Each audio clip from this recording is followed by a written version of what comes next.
Glória a Deus. Eu saúdo aos irmãos com a paz do Senhor. Amém. Eu primeiro gostaria de agradecer, né, ao nosso irmão Glauber pelo convite, mais uma vez, de estar aqui ministrando e falando um pouquinho do Senhor. É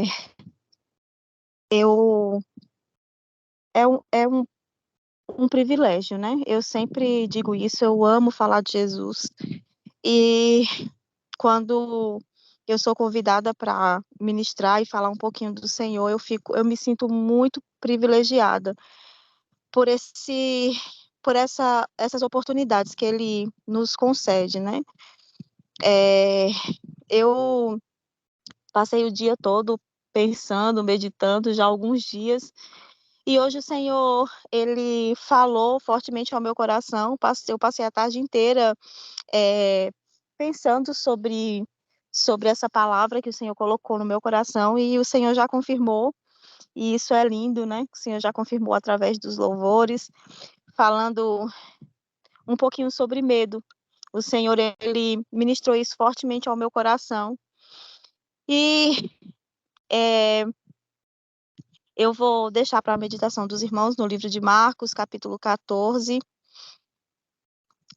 e a partir do versículo 54, que diz assim, ó: E Pedro seguiu de longe até dentro do pátio do sumo sacerdote, e estava sentado com os servidores, aquentando-se ao lume. E os principais do sacerdote e de todo o concílio buscavam algum testemunho contra Jesus para matar, e não o achavam, porque muitos testificavam falsamente contra ele, mas os testemunhos não eram coerentes. E levantando-se, alguns testificaram falsamente contra ele, dizendo: Nós ouvimos-los dizer: Eu derrubei este templo e construído por mão de homens, e em 3 dias edificarei outro, não feito por mão de homens. E nem assim o seu testemunho era coerente. E levantando-se o sumo sacerdote no sinédrio, perguntou a Jesus, dizendo: Nada responde que testificai contra ti? Mas ele calou-se e nada respondeu. O sumo sacerdote lhe tornou a perguntar, e disse-lhe: És tu, Cristo, filho de Deus, bendito? E Jesus disse: Eu sou, e vereis o Filho do Homem assentado à direita do poder de Deus, e vindo sobre ele as nuvens do céu. E o sumo sacerdote, rasgando as suas vestes, disse: Para que necessitamos de mais testemunhas? Vós ouviste a blasfêmia que vos parece, e todos consideraram culpado de morte. E alguns começaram a cuspir nele, e cobriram-lhe o rosto, e deram-lhe punhadas a dizer-lhe: Profetiza. Os servidores davam-lhe bofetadas. E estando Pedro embaixo no altário, chegou uma das criadas do sumo sacerdote, e vendo Pedro que se estava aquentando, olhou para ele e disse: Tu também estás com Jesus, o Nazareno. Mas ele negou, dizendo: Não o conheço, nem sei o que dizes. E saiu fora ao alpendre, e o galo cantou. E a criada, vendo outra vez, começou a dizer os que ali estavam: Este é um dos tais. Mas ele o negou outra vez. E pouco depois, os que estavam ali disseram outra vez a Pedro: Verdadeiramente tu és um deles, porque és também galileu, e a tua fala é semelhante. E ele começou a praguejar e a jurar: Não conheço esse homem de quem falasse. E o galo cantou segunda vez, e Pedro lembrou-se da palavra que Jesus lhe tinha dito: Antes que o galo cante 2 vezes, 3 vezes me negarás. E retirando-se dali, chorou. E o Senhor, né, falou fortemente ao meu coração através dessa palavra de Pedro. E há algum tempo atrás, né, o Senhor me me fez lembrar dessa palavra. Uma certa vez eu estava na igreja, nós estávamos orando, buscando ao Senhor, e o Senhor me fez lembrar dessa passagem de Pedro. Pedro, um homem que andou com Jesus, né? Todo mundo conhece a história de Pedro. Pedro anda com Jesus e Pedro vê as maravilhas que o Senhor faz. Ele é um homem que largou tudo para servir a Jesus. Ele muitas vezes, né, testificou os milagres do Senhor sobre aquele povo, aquela multidão. E aí ele, há alguns versículos atrás, ele é um homem que não tem medo, né? O Senhor fala com ele, fala o que está para acontecer. E aí Pedro, ele diz que se preciso for, ele vai para a prisão, se preciso for, ele enfrenta qualquer coisa para estar com Jesus, mas de repente Pedro, quando se vê nessa situação de vida ou morte, porque ele estava ali contemplando o seu mestre sendo julgado e sabendo que iria acontecer com ele, né? Ele se amedronta, ele sente medo.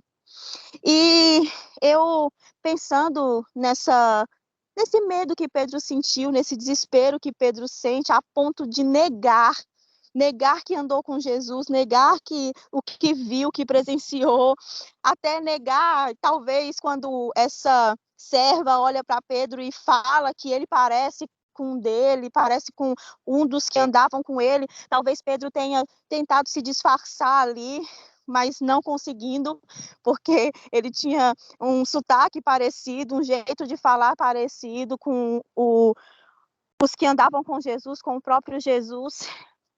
E eu pensando, sabe, em alguns medos sentidos por algumas pessoas que por muitas vezes foram colocadas em situações, eu me lembrei de Esté.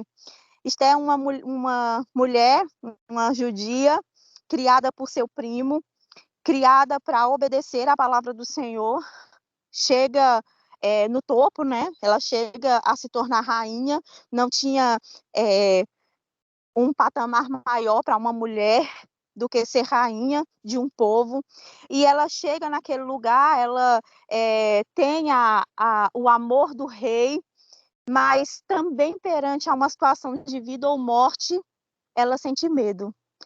E uma das coisas que me chamou a atenção é que a palavra do Senhor fala que quando Esté sente medo, ela diz, não, eu não posso, porque se eu não levantar o cetro, eu não vou viver, eu não posso fazer isso, eu vou morrer.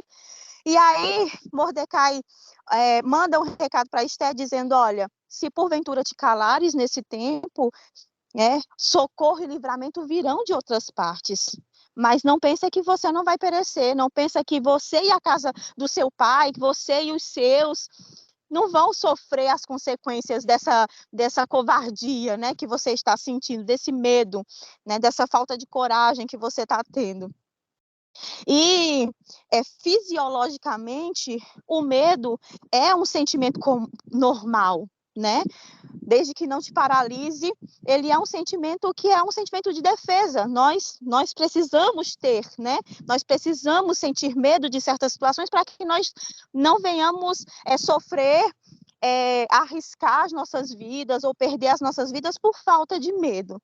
E aí Esté vai, sente esse medo, ela se desespera e ela diz que não vai. Mas aí, quando ela ouve o recado do seu primo, ela põe a cabeça no lugar e fala, realmente, foi para esse tempo que o Senhor me chamou. Seu primo fala, quem sabe se não foi para esse tempo que o Senhor te chamou, Esther? Quem sabe se não foi para esse tempo que o Senhor te colocou aí? E aí, Esther, ela volta, né, novamente àquela coragem, e ela pede para que todo o povo jejue e ore por 3 dias, até os animais, porque ela iria fazer a vontade de Deus. E ela vai e faz a vontade de Deus, e todo um povo é salvo, né? Todo o povo tem a chance de se defender por uma postura de coragem de uma mulher. Mas a coragem dela não anula o medo que ela sentiu. ela teve medo, mas depois daquele medo, ela entendeu que era para aquele momento que o Senhor tinha chamado ela, e aí ela se enche de coragem. E aí eu me lembro da história de Pedro, né? Pedro olha aquilo tudo, ele se desespera quando ele entende que aquilo que o Senhor tinha falado e que ele tinha dito que não ia acontecer, aconteceu. Isso mostra para nós as nossas fraquezas. Nós somos limitados, nós somos seres humanos, e temos as nossas limitações. Nós sentimos medo, nós temos pavor de certas situações, mas o Senhor nos chamou para um propósito, tem um motivo. O que está acontecendo, o que acontece ao nosso redor, o que o mundo, né, a forma que o mundo está, a forma que a sua vida está, que a minha vida está, a tempestade que está vindo, né? A tempestade que cerca as nossas vidas tem um motivo, tem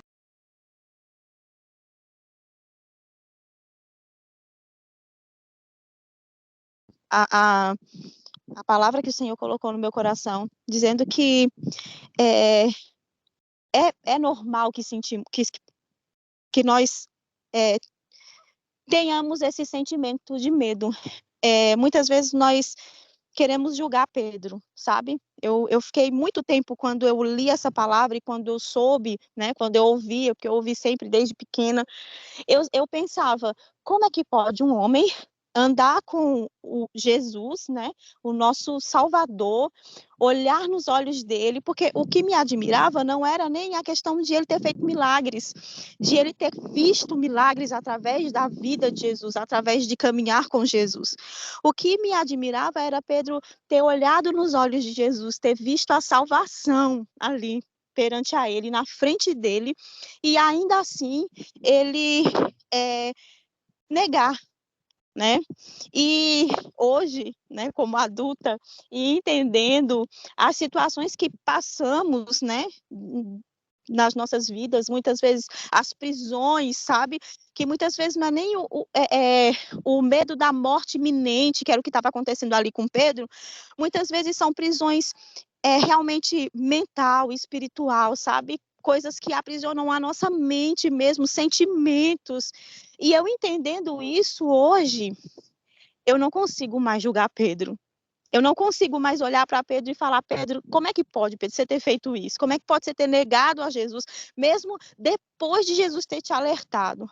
Porque muitas vezes nós fazemos isso também, sabe? O nosso irmão aí falando sobre que esse é o tempo de buscar o Senhor, que nós... E eu ouvindo e pensando, meu Deus, verdadeiramente, o Senhor, o Espírito Santo de Deus, ele fala. Ele é vivo, ele é real. O Senhor, quando foi aos céus e deixou o Espírito Santo, foi para que ele realmente nos conduzisse, sabe? E eu consigo entender essa situação de Pedro. Eu consigo entendê-lo, apesar de não ser. A gente sabe que não é a forma correta de lidar com situações. Pedro, quando olha aquela situação que aconteceu, olha para trás e fala, ele disse para mim que isso ia acontecer. E aconteceu. Pedro se desespera e começa a chorar. E aí ele volta, sabe, para aquele lugar que o Senhor o tirou, que foi para pescar peixes ali, né? Ele volta à sua antiga profissão de pescador de peixes. E tempos depois, quando Jesus ressuscita, depois do terceiro dia, o Senhor vai encontrar com Pedro e o chama novamente, dizendo, não foi para isso, não foi para estar aí que eu te chamei, vem, que você vai ser pescador de homens. E o Senhor transforma a vida de Pedro, e Pedro se torna um dos pilares, né, do cristianismo, até a sombra de Pedro curava. E aí, o que o Senhor colocou no meu coração é que o mundo, né, esse ano foi um ano muito difícil para muitas pessoas. Eu, como profissional da área da saúde, muitas vezes quando eu estou em consultório, quando eu estou atendendo meus pacientes, quando vou atender as mãezinhas ali nos consultórios, eu eu vejo o desespero de alma que as pessoas estão sentindo esse ano. Não tem ninguém, irmãos, né? Eu não vou colocar ninguém, né? Não posso falar assim, não posso generalizar, mas eu vou colocar 90% das pessoas estão passando por dificuldades, seja ela financeira, seja ela espiritual, seja ela conjugal, não importa, sabe? Seja de saúde. Esse ano não está sendo fácil, principalmente para os cristãos. O inimigo ele tem se levantado de uma forma terrível para destruir com mentes. Sabe para quê? Para que nós não consigamos continuar a fazer aquilo que o Senhor nos chamou para fazer. Para que nós não consigamos de forma nenhuma cumprir o chamado que o Senhor tem para as nossas vidas. O inferno se levantou contra a igreja de uma forma, sabe, que ele tem tentado de todas as maneiras aprisionar e trazendo problemas que muitas vezes a gente nem percebe, problemas pequenininhos do dia a dia que vai nos sobrecarregando e a gente não consegue nos posicionar naquele lugar que o Senhor nos chamou para estar. E eu queria dizer uma coisa para os irmãos: não foi para esse lugar que nós estamos hoje que o Senhor nos chamou para estar. Se lá atrás, se algum dia, ou se nesse momento, você e eu, né, estamos sentindo esse medo, esse desespero no coração por alguma situação, e eu não estou dizendo para você que é uma situação pequena e fácil. Pedro, ele estava numa situação de vida, de morte, numa situação de vida ou morte. Se ele não negasse a Jesus, ele morreria naquele momento também junto com ele. Esther estava numa situação também de vida ou morte, porque se ela se apresentasse diante do rei, o rei decidisse que não era o momento dela estar ali, o rei já fazia tempos que não a chamava para aquele lugar, não a chamava para conversar. Então, Esther estava numa situação de morte, ela podia morrer. Então, eu não estou dizendo que o seu problema é pequeno. Eu não estou dizendo que o que você está passando, talvez para outras pessoas, olhando de fora, pode até outras pessoas estar passando por situações piores, sabe? O Senhor, há algum tempo atrás, falou comigo, porque eu estava numa situação e eu o tempo todo falava na minha mente, conversando com o Senhor, eu falava, não, Senhor, mas tem pessoas que estão passando fome, eu não posso ficar desse jeito, porque eu não tenho uma vida é, é, terrível, eu não tenho uma vida de sofrimento, eu não tenho, os meus problemas são infinitamente menores do que de muita gente que eu conheço, ou que, né, eu já ouvi falar de testemunhos, mas aí o Senhor colocou algo no meu coração. Não é porque o meu problema talvez não seja do tamanho que eu ache, que ele não me paralisa. Muitas vezes esses problemas têm nos paralisado, mesmo sendo pequeno aos nossos olhos, sabe? Pequenininho aqui todos os dias, e eles vão nos paralisando por medo, por desespero, talvez por muitas situações. Mas eu quero dizer uma coisa para você. O Senhor, em todo momento, Ele está pronto a te erguer novamente, a te colocar no lugar que Ele te chamou para estar. Porque através da sua vida, o Senhor vai fazer coisas grandes, infinitamente maiores do que você imagina. Talvez seja para essa época que o Senhor te chamou para salvar a sua família. Talvez seja para essa época que o Senhor te chamou para converter toda a sua rua, toda a sua faculdade, toda a sua escola, toda a sua equipe de trabalho, sabe? Talvez seja para essa época que o Senhor te chamou para trazer os seus filhos de volta à presença do Senhor, trazer o seu esposo, a sua mulher. Talvez seja para essa época que o Senhor te chamou para falar a multidões. E talvez, por medo, você está paralisado. Eu quero dizer para você que o que o Senhor tem para você é grande demais para que esse medo te paralise. O que o Senhor tem para a sua vida, ele é imensamente maior do que você imagina. Então, olhe para trás, olhe para aquilo que te paralisou e não deixe mais que isso aconteça, sabe? Se for preciso chamar uma equipe, pessoas para te ajudar e falar assim, vamos jejuar comigo, coloca o povo para orar, coloca o povo para jejuar, eu preciso de ajuda.